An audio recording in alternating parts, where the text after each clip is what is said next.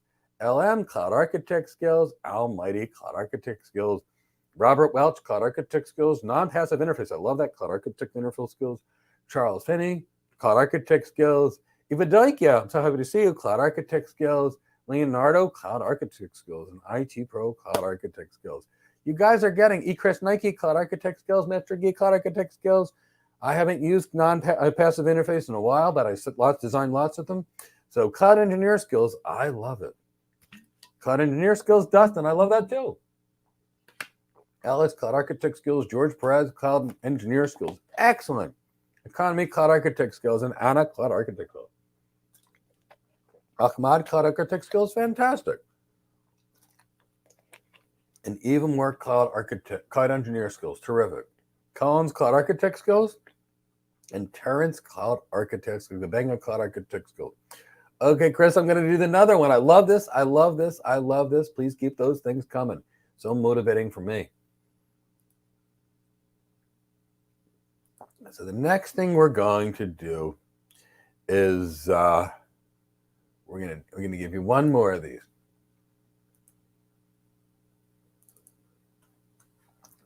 Now, we're going to talk about it. Prefer the path with the lowest multi-exit discriminator. That's the metric to get out of our system. So let's do this. I don't remember which monitor I'm typing on at the same time. The one I'm looking at or the one I'm actually using. So this is going to be, the meta is going to be 200 here. The meta is going to be 100 here. The meta here will be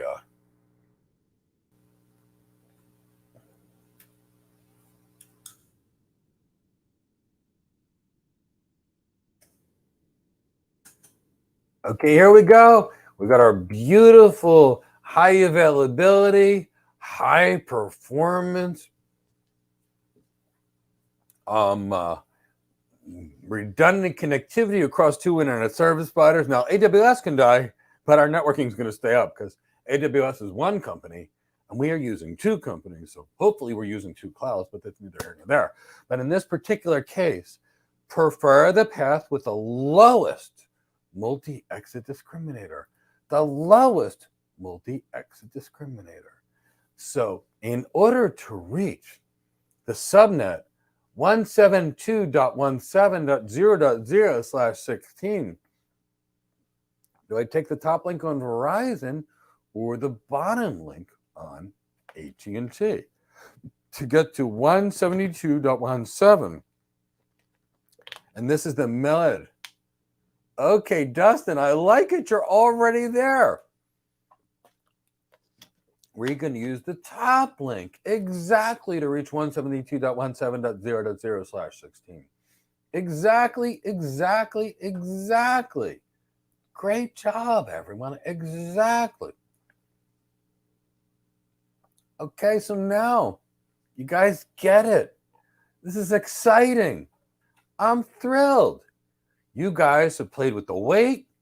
You guys have played with the local preference. By guys, I mean men and women are in between. We did some AS path prepending. We worked with the origin code. We learned with the MED. So, that's kind of what we're trying to deal with here. Pretty cool stuff, right? Okay, so we're going to do a multi-cloud architecture right now. But before we do, Chris, did any questions pop in? I want to try and address as many as we can. Yes, give me just a second to go back and grab them. While Chris is grabbing, let me tell you about some free things I'd like you to sign up for. Next Thursday, we have a free How to Get Your First Cloud Architect Job webinar, and I'll also tell you about cloud engineer jobs as well. Next week, we have a completely free AWS Certified Solution Architect Associate Program. And I promise you, it will not be PowerPoint slides with blah, blah, blah, blah, blah, blah audio. It'll be a live dialogue. We will teach you what is the technology, how does that technology work, and why you should use it. Why do I do this? I know the majority of people cannot afford the $4,000 to $5,000 that real training costs. And I don't want anybody to be subject to this PowerPoint slides with audio. I wouldn't wish that on my enemy. It's torture to watch, and they don't teach the skills you need to know. And I want to know that you know it, and I want to make sure you understand it. So we're going to do it completely free. And next Tuesday, Delray Bat, super fine young man. It's like my little brother. He comes visit me in Florida periodically. He's now working as a cloud security architect at 25 years old. Last year, we helped him get a great job as a cloud security engineer, and now we got one. And whether it's the CO2, CO4, it's the same thing. There's 5% difference. We will teach you what you need to know, and you'll be good to go. And we go way above and beyond. We start at the cloud practitioner level and work way past the certified solution architect all in the week, because we know how to explain things simply, efficiently, and we don't waste your time. And it's all free, so join us. Tell a friend. Please tell a friend to join us. What exactly is the local weight?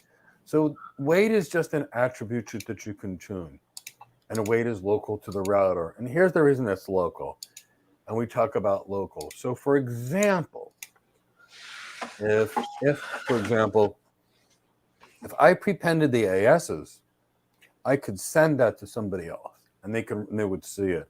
If I send them a community, they could interact with the community. But weight only as local to my router, and it influences my outbound or my egress decision. And I can't send it to anybody else other than me.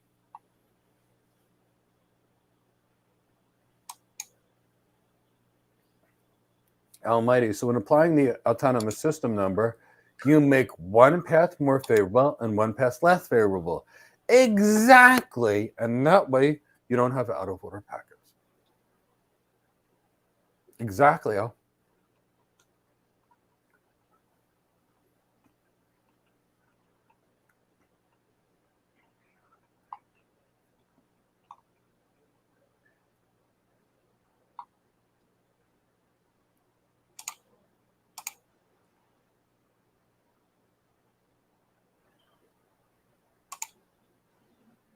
What happens when the internet goes down and most of the company uses our internet and all they have is cloud service? Well, Oscar, here's the thing.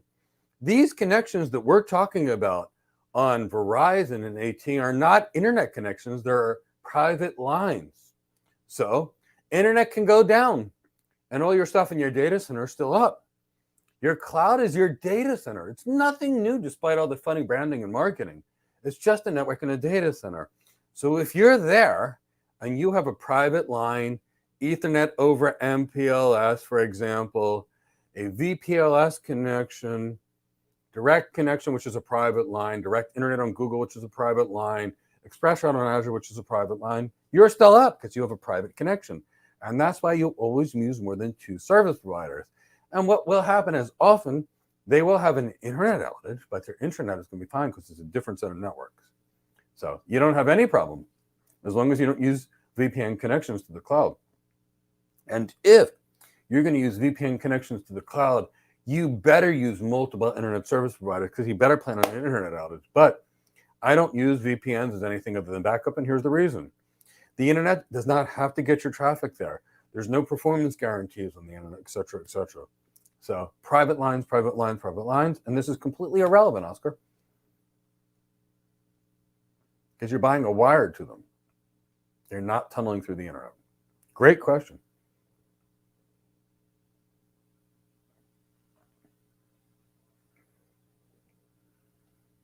Mike, how does the configuration work connected to clouds? Are you talking configuration, Bob? Or are you talking about the architecture? Configuration's easy. Your network engineer does router BGP, neighbor, 192.168.1.1, remote AS, 65313. They add the networks they want to advertise. Network 172.16.0.0, mask 255.255.0.0. Neighbor 192.168, whatever number I had, activate. That's it. That's all that's necessary to set it up. In connections, no. The tuning gets there, but configuring it's nothing.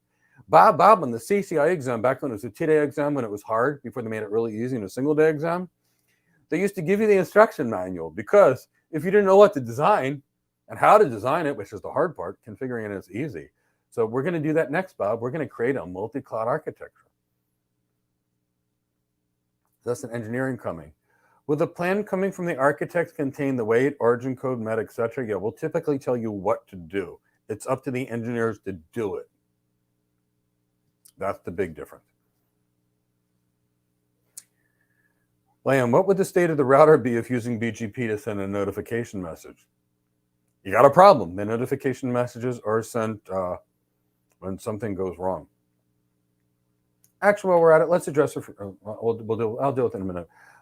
Why is the IGP path preferred over EGP? Because when the Internet Engineering Task Force determined to use it, they determined that IGP was better than EGP, which was better than incomplete. And we follow the rules. Good question, though. How well does one need to know MPLS to be successful in the cloud? It depends on your role. For the average cloud architect, they don't need to know it at all.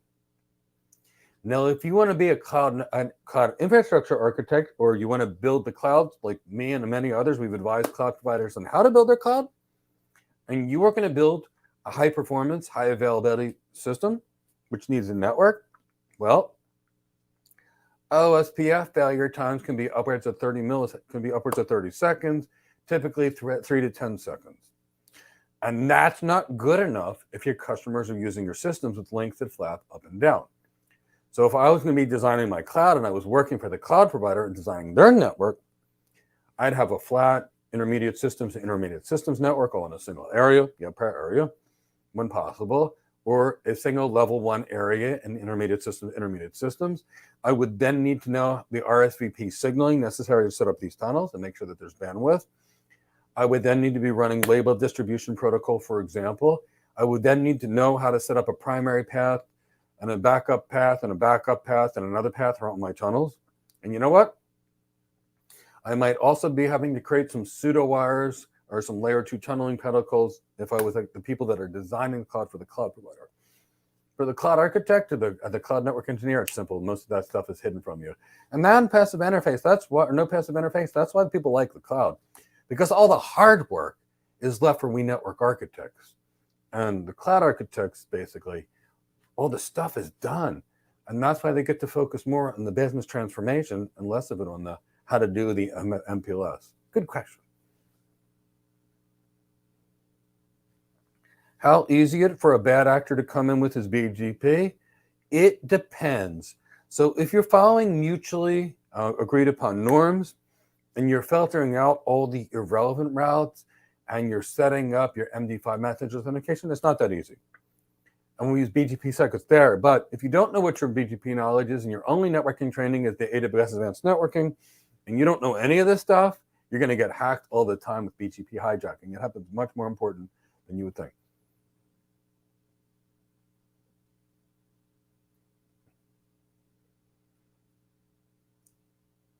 What tools can you use to send an architectural plan to the engineers? Dylan, it's not a tool. We don't use tools. We're architects. We design, present, and sell. So what are the tools we use? Microsoft Word, Microsoft PowerPoint, a drawing tool like Draw.io or Lucidchart, and we write documents. A picture is not an architecture. A picture is a picture. That's all it is. If I send a picture to a customer and tried to sell that picture to them, they'd laugh me out the door. My replacement would thank me for the very good job. As architects, we write documents. When I meet with a customer, and this is why we don't configure, and this is why we don't code, and this is why executive presence, communication skills, leadership skills, sales skills, ROA modeling, CXO relevancy matters. I will write one document for the CEO, the CFO, the CTO, and the people that can say, yes, I want to buy this. I'll write another document for the management team.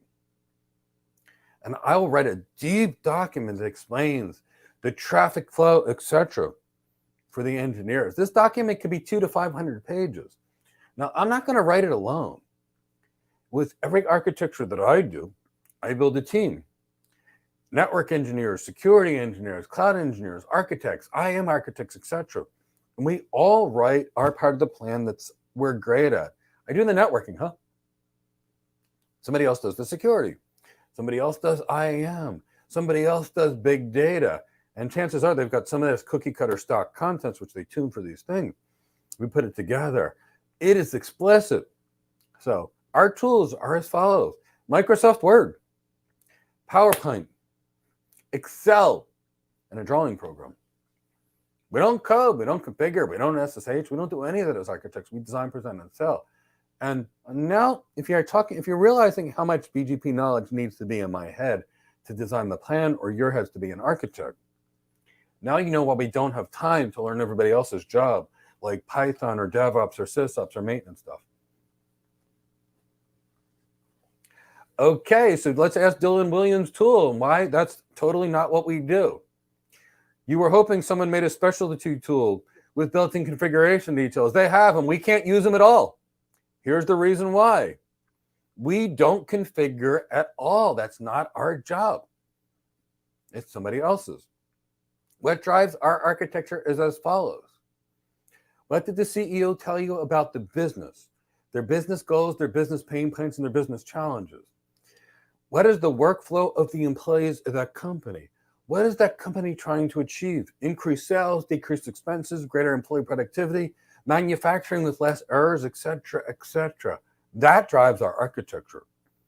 And when we got to design that and present it and sell it back to the customer, they care that we address their business needs and business goals.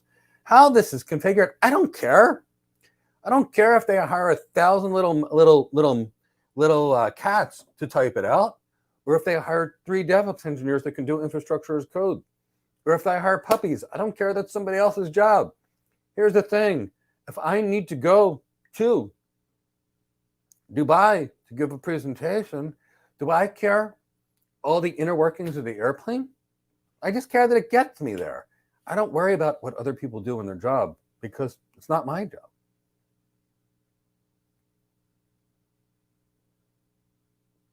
Besides the limited explanation of BGPsec, what are 3 major limitations of BGP? There are no limitations. It's designed for what it's perfect at. It works perfectly.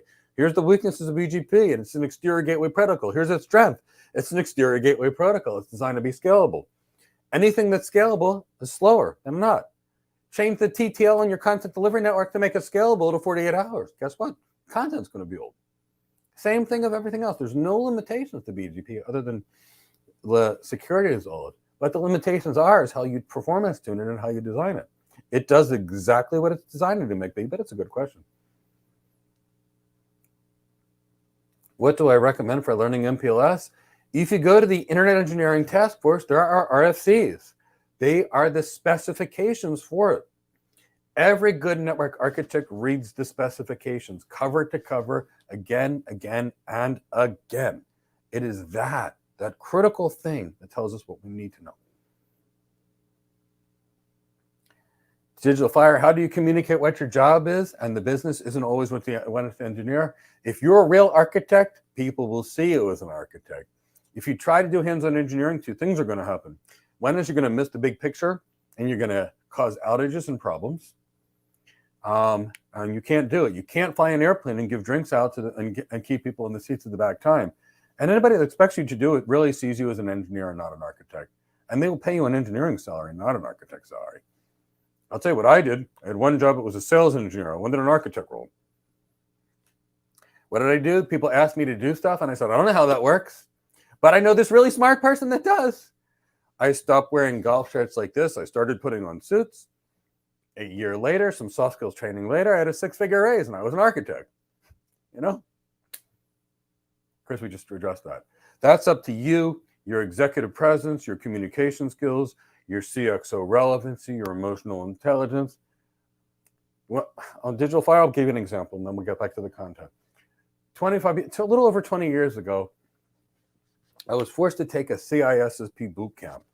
And, I was in the boot camp. It was so boring to me because it was so basic, I fell asleep. And I feel this tap on my shoulder. And my manager grabbed me and he says, Mike, I need to talk to you. And I'm like, okay, great. Company spent like $4,000 per person in the CISSP boot camp. I fell asleep. I'm going to get smacked around a little bit. That's what I was expecting. So I go with my manager and he hands me a check and he says, your performance has been exceptionally good. Here's something called an award. I won't mention the award because it'll make the company obvious. Next, he says, you're not like the rest of the engineers on your team. And I'm like, okay, here we go. He says, they come to the office and they complain half of the day. They're cranky. They're miserable. You ask them a question and they want to go type it out. He says, you go to the customer site every day. You buy them lunches. Customers frustrated, you take them for drinks. He said, you go to the customer site. He said, the customer loves you so much, they gave you a desk. He said, so while your team's up here complaining that you don't come into the office, you're on the customer site each day. The customer tells me how much they like you and how strong you are and how well you communicate. My manager says, are you tired of being a $150,000 engineer? And I said, yes. It's like 20 years ago. He said, would you like to know the difference between a $150,000 engineer and a $300,000 architect? And I said, tell me. And he says, look, it's the impact you make to your customer. He said, you can be an engineer for the rest of your life, keep getting certifications, and you're not going to go anywhere. He said, but if you train your leadership skills, your soft skills, your communication skills, your executive presence, your business knowledge, your CXO relevancy, you'll make a better impact on your customers, and I promise you'll have a $300,000 job soon. 12 months later, I did. So how do you do it? You have to elevate yourself. You have to show them that you are not just a techie, that you know how to use the tech to improve the company's business. Now, how do you do that? You learn business. Otherwise, you're stuck with the tech. I can do one more, and then we're going to do some multi-cloud stuff. And that's what we train differently, and that's what we train our people differently, because I don't want my people getting the low-paying jobs where they're working like 4 people's jobs. My graduates and my students get hired for big jobs for that reason. They're true architects. Bob, how does an architect address possible BGP vulnerabilities and exploits? Here's the reason. We design it possible. Yeah, in Digital Fire, I know architects 15 years ago that were getting $500,000 a year. Yeah, it's easily possible, but it's all leadership, executive presence. No, everything has vulnerabilities, Bob. Now, how we plan it out. So I got 2 routers over here. This guy owns the 10.0.0.0/8 network. He owns it. This guy, by comparison, is receiving it. If this guy gives him 10.0.0/8, which he owns, it's believable. Now, if this guy says, I got 1.2.3.4/20/32, this guy's going to look at it and say, you don't own that route, it's bad. So that's following mutually agreed upon norms. So there's that. So that's the first thing you need to know. The second thing is I'm going to use some form of authentication to determine the person is on what they're at. And then I'm going to configure it properly. I'm going to lock it down, et cetera, et cetera. But that's really the key. But Bob, if you want to know how to do this, can somebody provide the link to my LinkedIn post, Chow or somebody, where I read an article on protecting BGP hijacking that was just in Hacker Noon 2 days ago or 3 days ago or a week ago or something like that? And Neil, I'm so thankful. I'm so sad. I didn't want you to see you pay all that money. So you'll have to be retrained a year later when you're done that.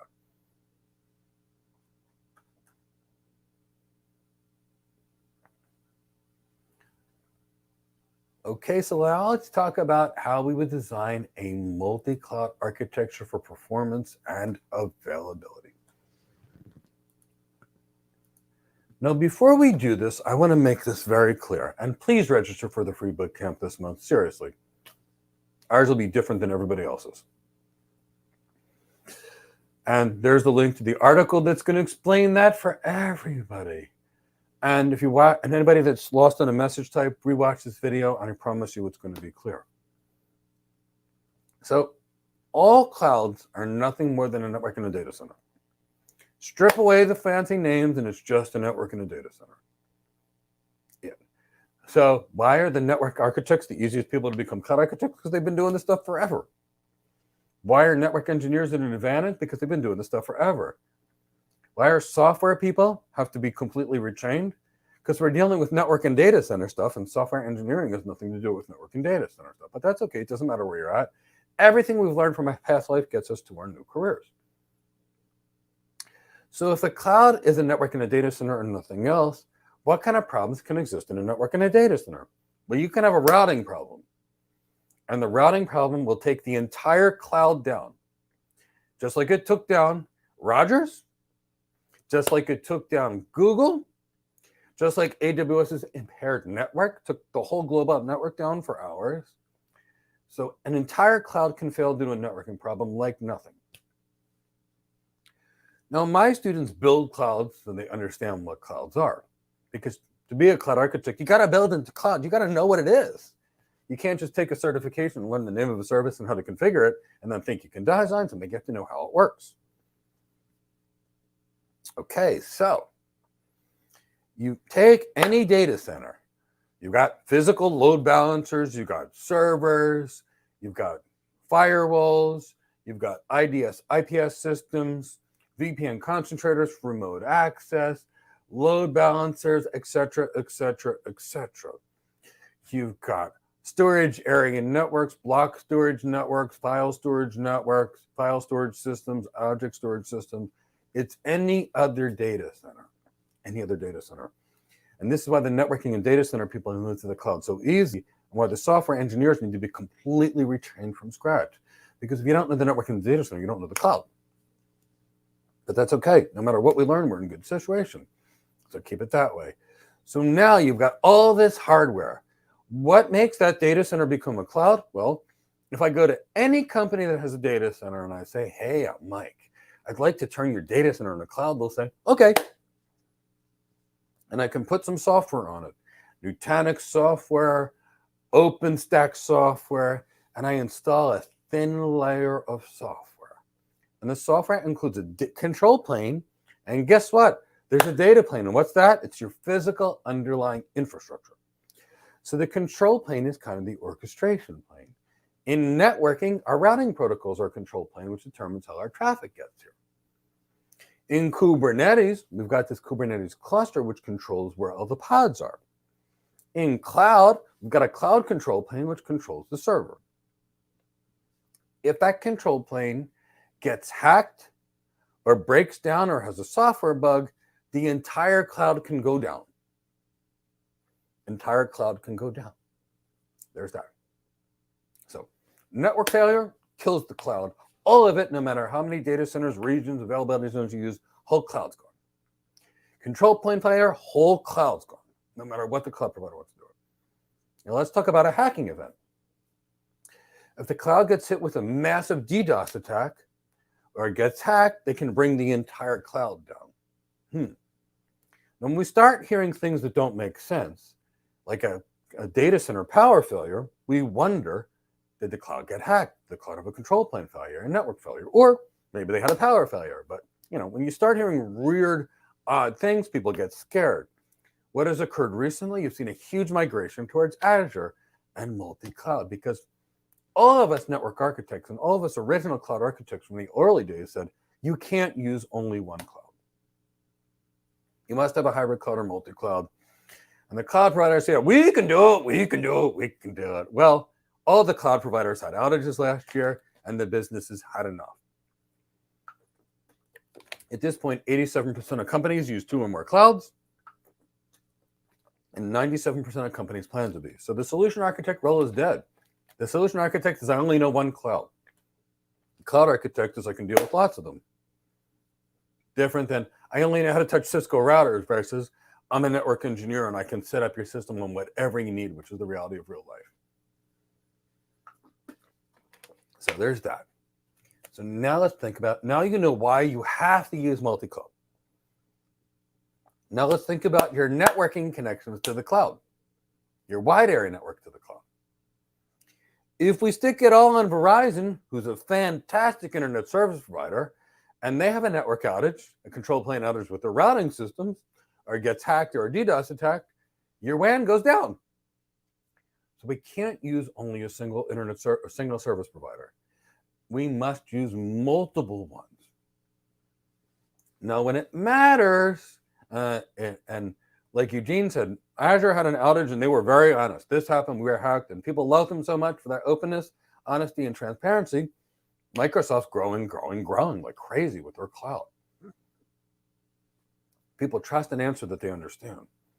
So we must use more than one network service provider. Now, when we're dealing with stuff that matters, I want you to really understand, this is what a private line is. It's a wire. In today's day, it's a single mode fiber connection. It's a wire. Now, nothing can get on your wire other than you. The latency on the wire is identical at all times. If it's 10 gigs, you're always going to get 10 gigs of the same latency. That's why we're using these things. Keep that in the back of your mind. On the internet, which is where your VPN is, if you're using a VPN, you send your data to the internet, and you can go who knows where through what number of internet providers to get there. You want to know how many internet providers it takes? Go on your computer and do a trace route to your favorite website. You're going to see how many hops it takes. So internet performance is not guaranteed. So what we really want to do here is have private lines. If it really matters, we're going to back up private lines, and then we're going to have internet access. So let's talk about how you design extremely high performance, optimized routing, multi-cloud architecture. So let's put it out there. While we're at it, everybody, give me a hashtag, BGP and cloud architecture. Well, I'm kind of setting this up.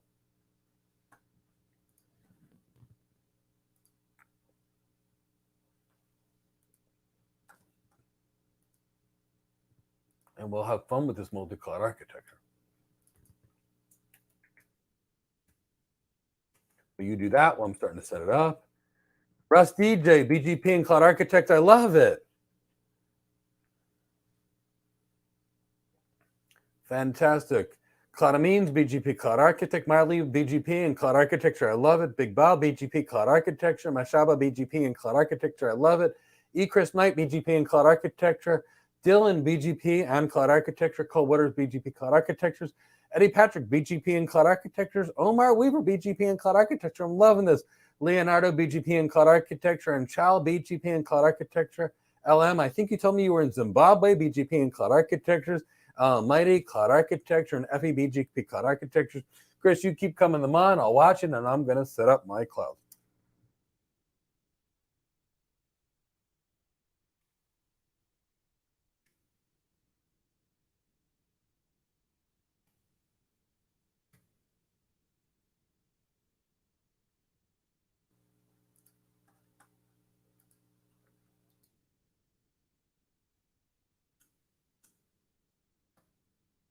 I'm loving this, loving this, loving this.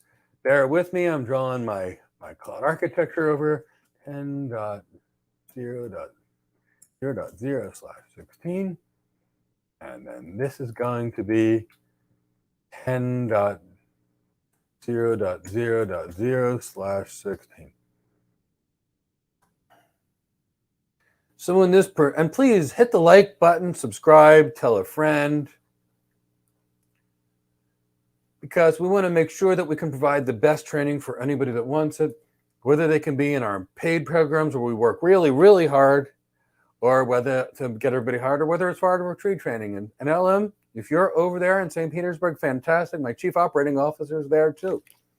I do have an LM that comes all the time that's in Zimbabwe though.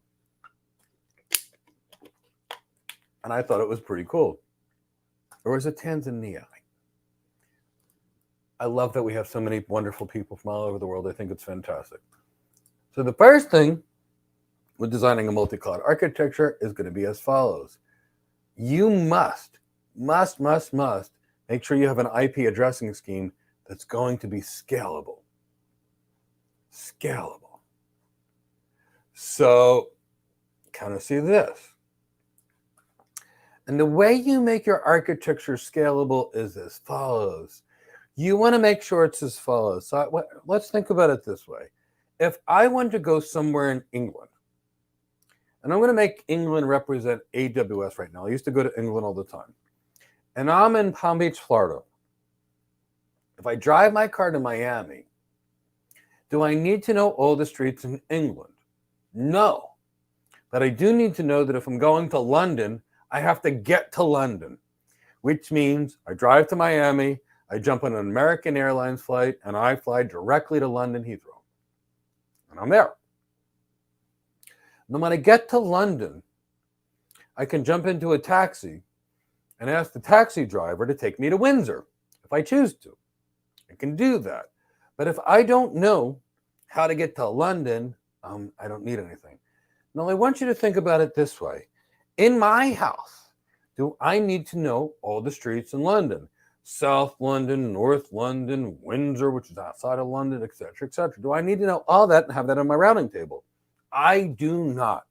And here's why I don't want it in my routing table in my data center. If I do, I'm going to have a routing table that's huge, huge, huge.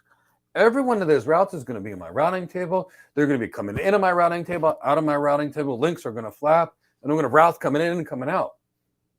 Now, if I got too many routes that are flapping, I have outages because the routers are constantly recalculating. And I'm telling you right now, that's not what's good. You want to see a network outage? Have someone where somebody designed it with a subnet calculator because they didn't understand their IP addressing scheme. Outage, outage, outage.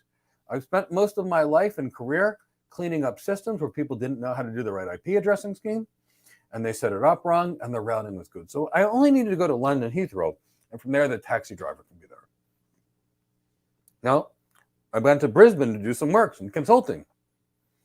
Do I need to know all the roads in Australia? No, I just need to know how to get there. So that's really what we're talking about over here. So what we really want to do is as follows. We want to use a CIDR range for each organization that's not overlapping so we can send a single route. So let's just look at the routing before we configure this so I understand it. Right now, AWS needs to tell us of one route, 10.0.0.0/16 for us to reach it. And you know what other route we need to learn? From Azure, we need to know 10.2.0.0/16. Right now, if we only do the routes in those directions, AWS can reach the OpenStack cloud, which is my data center. It's just a data center where I installed a cloud software. And Azure can reach OpenStack. Obviously, OpenStack needs to send the 10.1.0.0/16 to Azure and AWS, and I've got good routing. Now, right now, that's all I need to do. And everybody's talking to everybody. Now, if I want to make this really good, I want you to think about it. What if AWS gets hacked? If AWS gets hacked, they can come into my data center and then go to the Azure cloud. So I might want to firewall off AWS to me, and I might want to firewall off my cloud to Azure. And that way, if the cloud gets hacked, we're still safe and we don't take down the other cloud. Now, because it matters, what we're going to do is we're going to need more. We're going to use private lines for our main connections. Now, if the private lines fail, we're going to use a lot of them so they shouldn't fail, it would be nice if we could do a VPN backup over the internet. So let's think about it this way. Right now, we're going to connect to the internet. If I have one internet connection and that fails, do I have a VPN? No, because the internet connection failed. So how many internet connections do I need? A minimum of 2. Minimum of 2. Probably more, but let's just say I need a minimum of 2. So I've got 2 routers connecting to the internet. Why? Router 1 dies. Guess what? I don't lose everything. So I'm going to have 2 connections. Router, router, router. So keep that in the back of your mind. Now, each router is going to have at least 1 connection to the internet. Let's draw it up. Now, if I want to only use 1 internet connection, only 1, and use the other as backup, I can have a default route that, say, goes to this router and have this as a backup. But if I'd like to load share, I have to know the routes to the routing tables of the internet. So that means I'm going to need to use eBGP. That's right, eBGP. And I think I muted my sound to make sure I can hear you. So I need to use eBGP to connect to this internet service provider on this router, and eBGP to connect to this internet service provider. So now, what do we have? This router knows how to reach all the routes on the internet, and this router needs to know how to reach all the routes on the internet. So far, so good, right? But does this router know how to reach the routes on this side? No. And does this router know how to reach the routes on this side? No.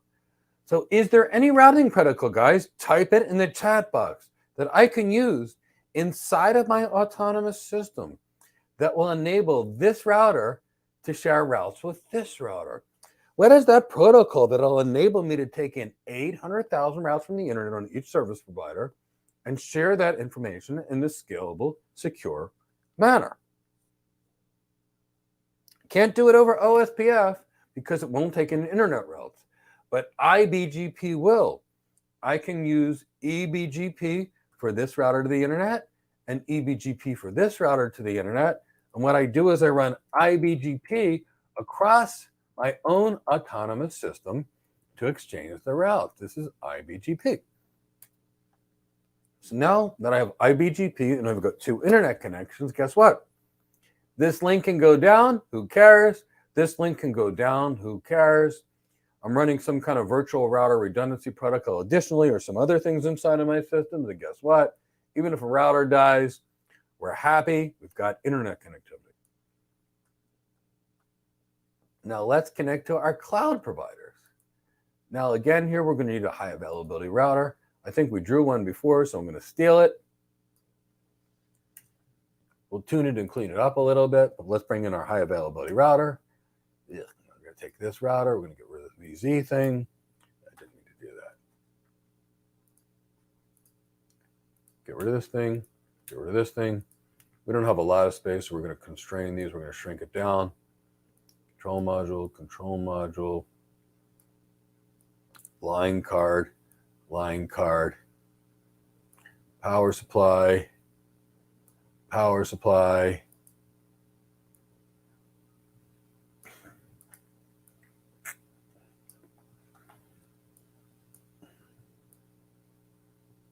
Okay, now we're really going to use two of these routers per cloud provider, even though they're high availability, but we're just going to make it right here. We're going to use one because these are high availability routers. And the reality is, if we had one router for the VPNs, a high availability router to AWS, a high availability router to Azure, this is still good. Now, if it really matters, we'd probably use two availability zones in AWS and two availability zones in Azure. And then we should be pretty much good to go. So what we're going to have to do over here is a BGP peering thing. So we're going to be connecting to the high availability router here, and then a high availability router over here. Now to make life simple, what we're going to do is we're going to take a couple of links on this router, another link off of this line card. Let's say we have two links on each line card. So we're going to have two links on each line card. We've got 4 10 gig links bundled together in a link aggregation group. By using a link aggregation group, we have link 1, link 2, link 3, link 4. For you Cisco guys that have not worked with link aggregation groups, but worked with port channel or ether channel, it's the identical people, identical technology with a new name. Meet the new boss. Same as the old boss, like the Who song, only the names have changed, like the Bon Jovi song. Same thing. I won't go too far into Bon Jovi. Chris is not a big Bon Jovi fan.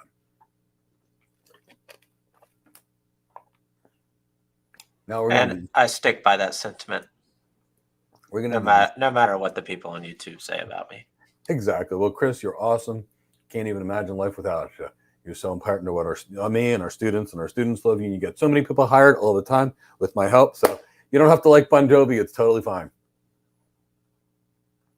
Now, somebody tell me what kind of BGP connection I need to run between my cloud and AWS. Is it eBGP or is it iBGP? Pop it in the chat box.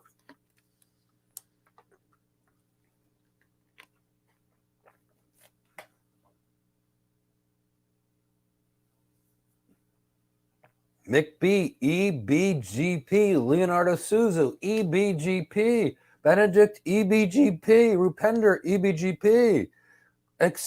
I'm loving it. You guys get it. Omar, eBGP. Got it. Cole Waters, eBGP. Brian McCullen, Philadelphia, eBGP. Sean Ford, eBGP. Even more, eBGP. Kieran Power, eBGP. And Dustin, it's eBGP, not iBGP, because they're an external entity. Mr. Gee, eBGP. eBGP. Mashaba, eBGP. Chow, eBGP. Fantastic. You should be using 2 routers per cloud, but in this example, just to do it, I used a high availability router. I put $1 million router or at least $100,000 router on each one of these things with multiple control modules, multiple line cards, and multiple power supplies. And the reality is, some people would consider this okay because we actually have a VPN backup that's across 2 internet service providers. Learn dCloud. I can teach you about DNS too in a minute if you like. We can overlay that on top of it. I'm going to tell you one kind of DNS we can't use, Route 53. Do you know why? If AWS goes down, we lose Route 53. You know what kind of DNS I can't use is Azure DNS. Why? Because if it goes down. Now, is there a company out there that makes DNS solutions? That is a server that I can put or a virtual machine that I can put in the AWS cloud, the Azure cloud in my data center? Is there a company that's been making high availability DNS solutions that are used by most enterprise organizations for the last 20 years? Yes, it's called F5. And F5 makes DNS servers that we're going to put in 3 different clouds. And that way, no matter whose cloud dies, we don't care. And that's what we're going to do. Now, while we're at it, learn dCloud. Guess what? We're going to use multiple content delivery networks as well. We can't put it all on CloudFront because if AWS goes down or CloudFront goes down, we're done. Hey, wait. Did somebody, oh my God, while we're at it, before we get there, did anybody just think they could run a single DNS server and take down most of India? Yeah, Cloudflare. They used a single content delivery network and half of India was down. 1 billion people that have internet problems because somebody didn't use 2 CDNs. So again, 1 is none, 2 is 1, and 3 is greater than 2. So we run eBGP here. Oops, didn't mean to do this. Wrong monitor. We run some eBGP. eBGP. As you can tell, I'm passionate about high availability systems, and here's the reason why. I've seen companies go bankrupt by not listening to people in high availability systems design. And here's the thing. I design critical systems. So let's think about why we do this. Imagine a hospital decided to use one cloud provider, just one. They've got 1,000 people. They've got people in the operating room, people in the intensive care unit, the cardiac care unit, the ER. All the patient records are on the cloud. Now, the cloud provider has an outage and you only have one cloud. What happens to your patients in the hospital? They die because the nurses and doctors don't have access to the information they need. So you should never even think about a single cloud. It's crazy. Unless you're making a website for my cat Cindy and my cat and her friend Noni. Otherwise, you need to get there. Multicloud. So now we're here. So we're running eBGP. We're also going to have a second set of routers. And now we have another router, and it's also going to be a high availability router, but 2 of them for backup connections. But I'm just going to make life simple and put a single router here for VPNs. Now let's talk about our VPN routers. Is our VPN connectivity reliable? Are we concerned about it? Oops, hold on. Well, let's look at what can actually go wrong in our VPN.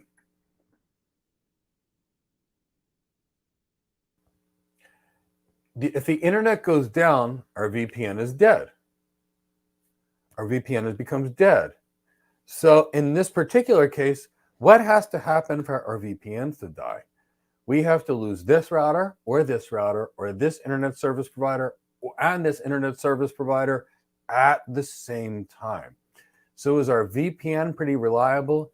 Yes, we are. Could we get away with this and call it a high availability network? As is, yes, and here's the reason why. On this router, we'd have to lose 2 power supplies, 2 control modules, and multiple line cards. So we could actually do this on a single one. So now there's that.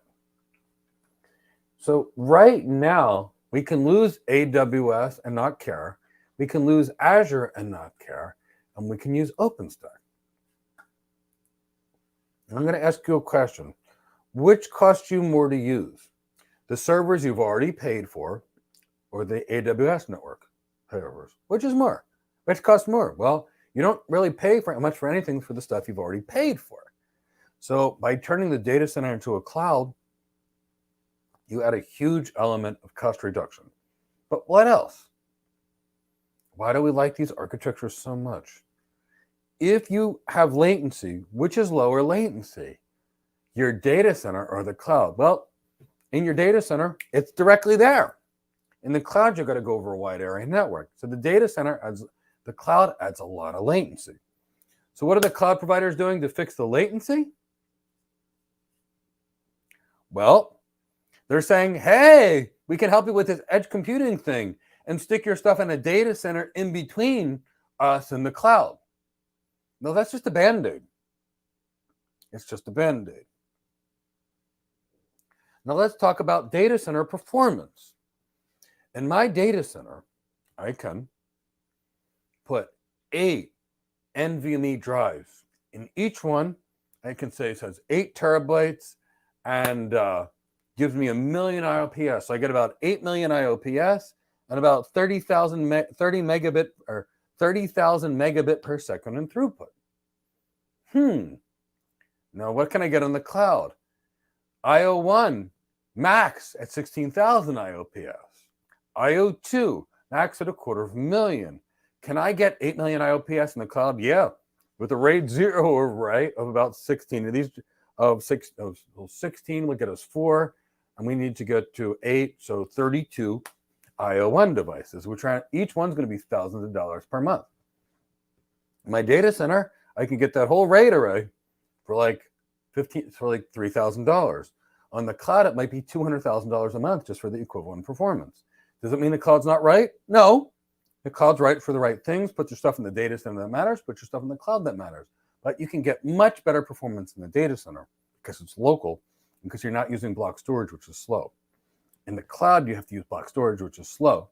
Even though they call it fast in your certification exam, it's slow. And for those that don't believe me, go to Best Buy or whatever your local computer store is, buy a Samsung 980 Pro NVMe drive, and it's going to give you about 1 million IOPS per second, about $200-300 for a 2 terabyte drive. So you've got that. So by doing this, we've got our data centers, lowest latency. Now, if the clouds go down and we have our data center, who cares? We lose nothing. We're still up. And by doing it this way. Now, going back to this architecture, let's talk security. What if Azure gets hacked? If Azure gets hacked, can the bad actors come through your wide area network and into your data center? And potentially even infect the AWS cloud through your data center? Yes, they sure can. So you may want to actually put a firewall between your data center and your cloud. Now, if you do so, what are you going to permit? You're going to put your database synchronization or whatever you do, because you're going to synchronize your databases in 3 clouds. What else do you need to do? And you're going to have to open the parts for whatever applications you can do. But for this to work, because we're dealing with BGP, and BGP is a TCP-based routing protocol, which uses TCP port 179. So what must I open in my firewalls in order to enable the routing to occur? Otherwise, BGP won't work. Can anybody tell me in the chat box?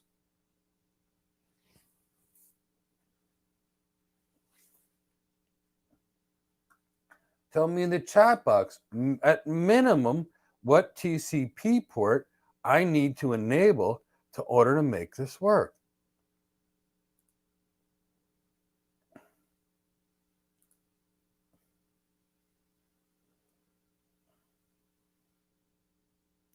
I'm loving this. Will I am, Brian McCool, Mr. Gee, TCP port 179. Rupinder Singh, TCP port 179. BGP is TCP port 179. Tracy May, BGP is TCP port 179. Russ DJ, TCP is port 179. Mick B, TCP is port 179. And Effie Tamiz, BGP is port 179. Eddie Patrick, BGP is port 179. Chow, BGP is port 179.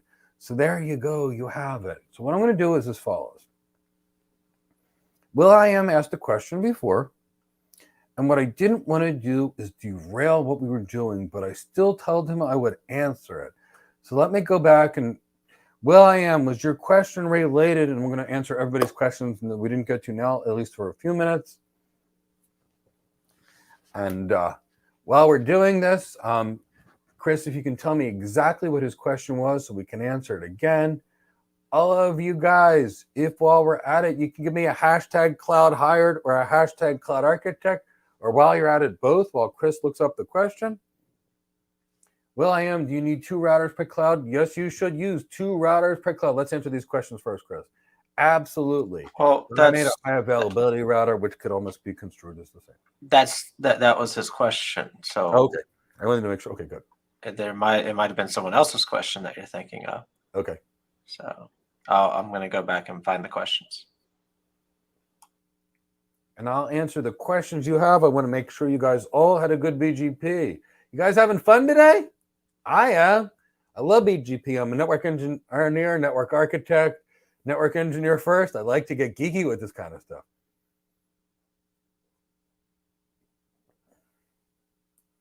Is this in this architecture, which kind of DNS would you use and how would you make it high available? What I would do here is I would go to F5 and I would ask for their help because this is their world. But F5, and by the way, architects do this. With every architecture you work, I promise you, you will not know your Cisco routers as well as the Cisco employees. And even if you are a CCIE, you will not know the ins and the outs and the warts and the idiosyncrasies of the router the way the Cisco employees will, because they'll have access to different information. So always in architectures, security, call Palo Alto, call Fortinet, call Cisco, call Checkpoint, and get their input on everything you do. So what I would do is I would call F5, and they have a really brilliant DNS solution where I can put servers in all 3 clouds. And that way any clouds go down. Mr. Gibbs, the line cards in the router, are they 1 link per line card or in a bundle? Well, here's the thing, learn because some line cards have 40 ports on them. Some of them have 4, depending upon them, some have 1. So if I've got a 100 gig link, chances are there's only going to be 1 or 2 per line card. But if I've got 10 gig links, I'm going to have a lot per line card. So what I'm going to do is split across multiple line cards. And here's the reason. If a line card fails, I don't want my links to go down. So I might put 2 links on 1 line card and 2 links on another line card.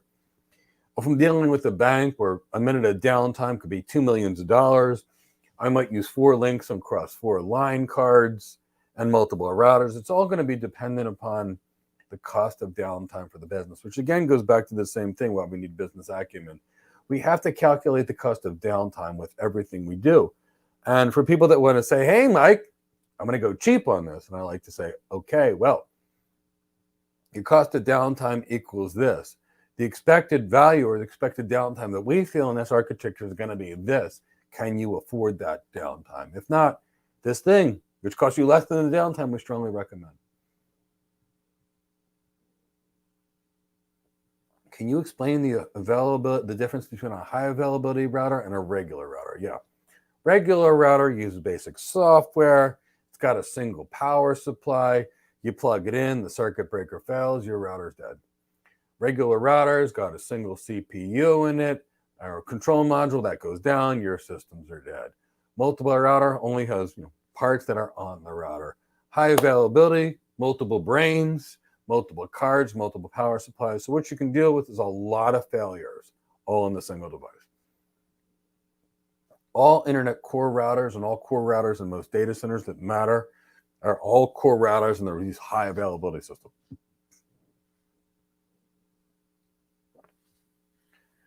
Sean Ford, so would you rather run a high performance database in the data center and a backup in the cloud? Well, here's the thing. It depends on what I need and where I need it, scalability versus performance. If I had an algorithmic trading application, Sean, and banks have these, and a nanosecond of performance could equal $100 million a year or $200 million a year, I'm sticking that on my data center. By comparison, if I wanted a website that would scale beyond belief, and I was a little less concerned about the performance, I'd stick it on the cloud, because the cloud providers give us near unlimited scalability. So it all depends on, and this is a business case, the level of expertise I have on my team. If I've got a bunch of CCIE equivalent people in their field that really know what the heck they're doing, I can do much better in my data center, better security, better performance than I ever could on the cloud.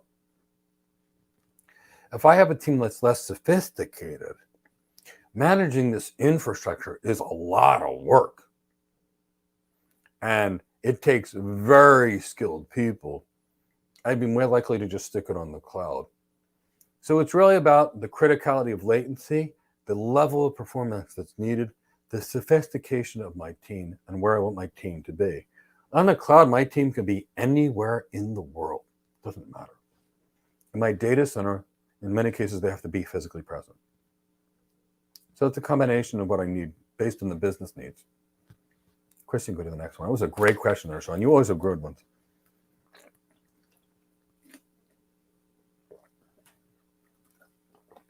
Collins, I have fun today. Never learned BGP before, just read it. Thanks, Mike. Collins, I'm so thankful that you are here, and I'm thankful that you learned it. I hope you guys are all getting a great learning experience. IN96 CCP, your passion and enthusiasm is infectious.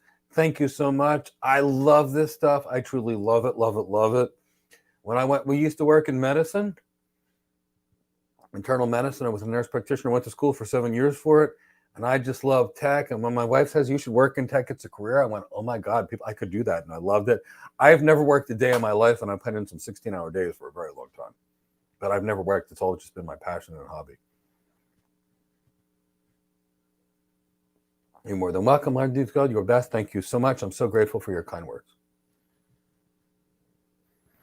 While we're at it, please register for this month's AWS Bootcamp. I promise you it'll be a different experience than what you've done. Even if you've been certified, I want to teach you anyway what the technology is, how it works, and why companies need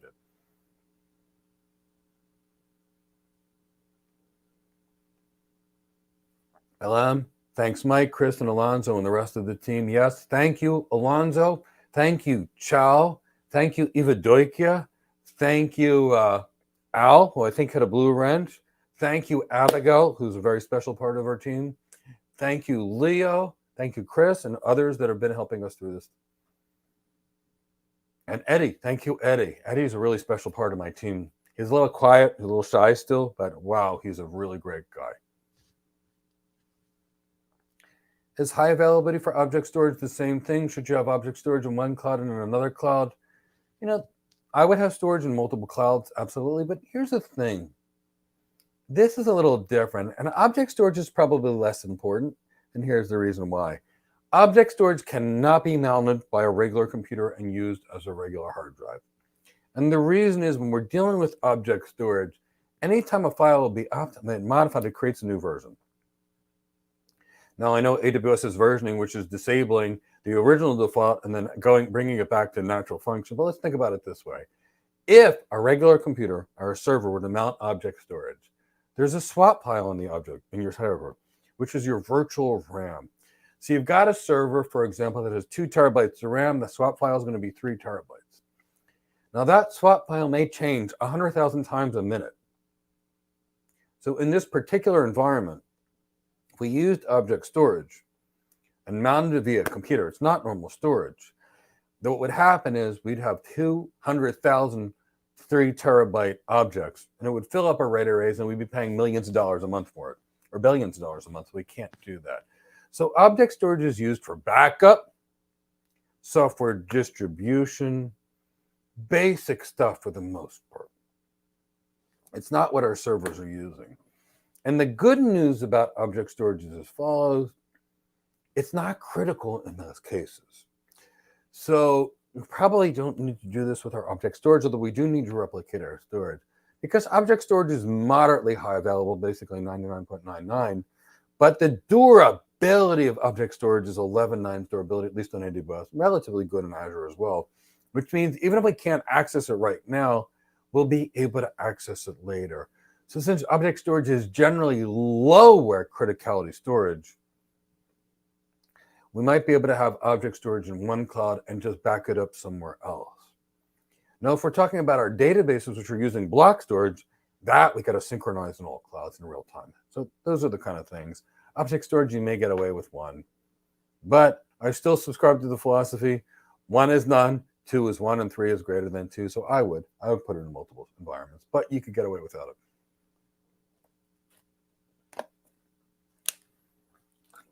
Bob, Mike is drawing CCI level knowledge on us, and it's on the house. You are blessed, Bob. Thank you so much. I try, and I have a mission. So me, Chris, Alonzo, Tao, Leo, Abigail, all of us, and I'm missing names, and Eddie, we have one focus: get the world cloud hired. Anybody that wants a job, get them there. Now, granted, on our paid programs, we can offer so much more than we can do for free, but we all have a goal. When Chris and me and Alonzo get together, we say we want our free training to be better than everybody else's paid training, except for the kind of training that's offered by Cisco, etc., because their training is good. I used to coach and train while I was there. We can't get better than them because they're experts and they're great at it. We can be equally good, but we don't want anybody to have to resort to a Udemy or one of those courses that are taught by someone that just took a bunch of certifications and now I'm going to teach it to you. We want to know that when you do training, you learn what you need to know to be great. I went to all getting the best jobs in the world, and I'm 100% dedicated on it. We love it, and we love hearing when people get hired, whether they're our students or not. As long as on their YouTube channel, we get messages every day, and we love it. Abigail Marks, a successful day in the cloud world. Thank you so much, Abigail Marks. I always love those cool emojis. I don't know how you get them there, but they're awfully cool. Ivadokia, thank you, Mike. Thank you so much, Ivadokia. Thank you, Mike Belk. Dustin, thank you. And yes, thank you, the group Blue Wrenches. Benedict, thank you, Mike. Thank you so much. While Chris is reading these, can you give me another networking for cloud computing hashtag? eChris Mike, thanks, Mike. You feel like a cloud architect? eChris Mike, that is my goal. I want you all to be cloud architects, cloud engineers, or whatever it is you love and desire. As Mark Twain said, when you make your vacation your vocation, you'll never work a day in your life. I left internal medicine. My wife's brilliant idea. My wife's like the super smartest person I've ever met. Got an IQ of 170. And when she says, Mike, you can work in tech, I was like, yeah, really? And I've done it ever since. Bob, you're feeling kind of cloudy. I'm loving that. Rupinder Singh, Mr. Lion, and I love that name because I love lions. It's 3 a.m. in India. You were waiting for this boot camp from long and wanted to attend until the end. Thank you for your dedication. I am truly, truly blessed to have a wonderful following of amazing people all over the world. Thank you for coming and thank you for staying up so late. Kadamines, thank you, Mike. You are so welcome. Anna E., thank you so much, Mike and team. Thank you for being here. It's our privilege. And yes, Joe, strong dedication, Rupinder. And did the cloud, thank you so much. Thank you for being here. Thank you for participating. I love it. Tracy May, oh, she's the sweetest thing in the world. She's got such a great cloud architect future coming along. Thanks a million, Mike and the Blue Rush team, for making the session happen. The learning sessions help us enhance our cloud computing knowledge. I'm so thankful for that. Thanks for everyone having me. We are thrilled that you're here. I'm going to say it again. We have a series of blogs that are coming on helping you interview. Ivadokia worked so hard with me. Make sure you see him. She's a great cloud architect. Leo Paradis, thank you, Mike, Chris, Alonzo, Tal, Abigail, Ivadokia, and the Blue Ranches. Thank you. Thank you, Leo, and thank all of them. Last question, Almighty. Can you let me know a couple of high availability routers to research before we close? Yes. Cisco Systems makes wonderful high availability routers. Juniper Networks makes wonderful high availability routers. There's other companies, but those two make the world's best. And I might be a little biased because I spent almost a decade working for Cisco, but I got to tell you, I truly believe in them and I would never recommend a product that I didn't like ever. Digital Fire, your real treasure, and thank you for your efforts, Mike. Thank you so much for attending Digital Fire. I'm so grateful for your attendance. I'm loving this networking for cloud computing, Dustin Godfrey, networking for cloud computing. Music to my ears. Scott H., networking for cloud computing. Brian, networking for cloud computing. Tracy May, networking for cloud computing. I love it. I realized I love it. Stella, networking for cloud computing. Rohan, if you just got here, don't worry. You can watch the replay. We're going to leave it here. Positive energy. I like that. Laguna. I actually have a student, Patrick Laguna. He was my student. He was now working at Cisco. We love him. Wonder if you're related, and if not, welcome, welcome, welcome. So I want to remind you, we're going to be ending our BGP workshop.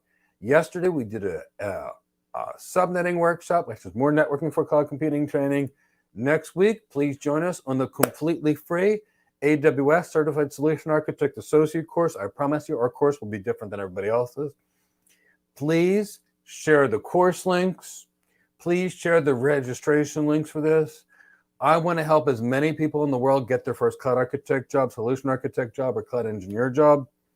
And if you can please share it so that other people can attend the free training. I got to tell you, when we put on a free boot camp like that, it cost us as much as a car. In terms of graphics and work and people hours and the dedication of my team, we all get focused on it to help all of you. So please help us share our mission of helping those in need get there. And who knows, we may be even working on another free book internally or something like that. We got so many plans to help all of you build your cloud computing careers. I'd like to thank you so much. It's been an honor and a privilege. If you're willing to like this video, please do so. If you're willing to share this video, please do so. And if you're willing to subscribe and hit the bell, please do so, because we've got so much coming out your way, and that way you'll get to know it. And follow us on LinkedIn. We're going to be producing so many free blogs and contents that are going to help you in your career. Follow us, and each day, I promise you, we're going to have something good for you coming out. We've got a lot of things to help you coming out in your career.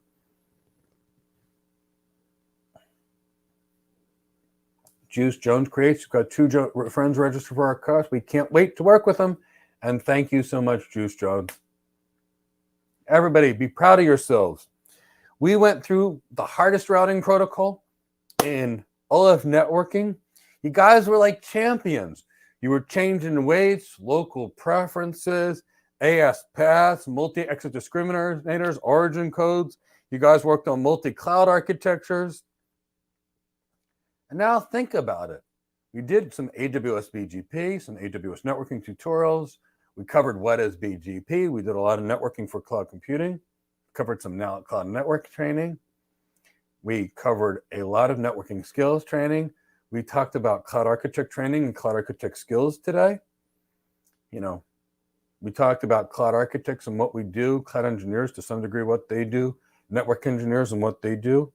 So lots of cloud career tips here and lots of cloud career training. I'd like to thank you so much, and have a wonderful day, everybody. Take care, and I look forward to seeing you another day. Take care, everyone.